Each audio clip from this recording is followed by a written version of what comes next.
your commitment inspires people like us and makes sure that at least we're able to share whatever we've achieved.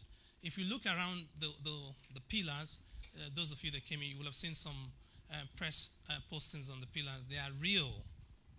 They are so real.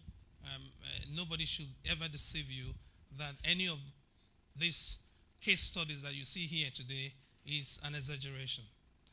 If anything, based on my experience of working with kids, it's an understatement for you to say that in 2009, a 60-year-old can pass a GCSE. I believe is an understatement. I believe it's a routine event that nobody should ever be amazed with. But the media gets excited when they see that happening. And I can assure you, for those of you here today, better mark it is last Thursday of August. Get your newspapers, and there'll be more stories of 60-year-olds that will pass GCSE from here. I'm not trying to boast. It's just because when you see a routine, you see a pattern, it becomes a formula. If you get on a bus on Old Kent Road and start heading towards Peckham, it's impossible for you not to stop by Cleveland because it's a principle. You're just heading in the right direction. So Christina made some very valid points there. You probably thought that was a speech. That's not a speech. I have here two results. Is there anybody here coming for the first time? Nobody's ever seen me here for the first. You've never seen me before. Great. Who's got a loud voice? I got a job for you. Even though you've never seen me before, this is the first time you see me in person. I want you to come forward and read this to the audience to hear, because this was the result in August 2005. I just want you to read this result, this letter to the audience. Thank you. Dear Chime Mela, GCSE Examinations Summer 2005. I am very pleased to tell you that you are amongst the group of candidates who scored one of the top 5 marks in German Specification A this summer.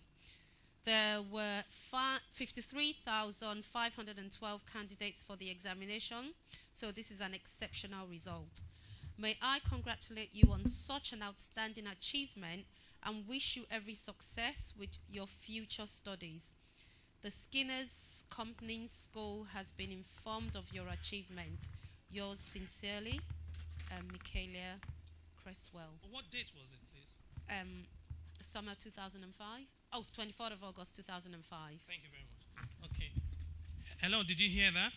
Yeah, that's a letter written to Chimemela. Some of it, she found the name difficult to pronounce. Does that sound German by any description?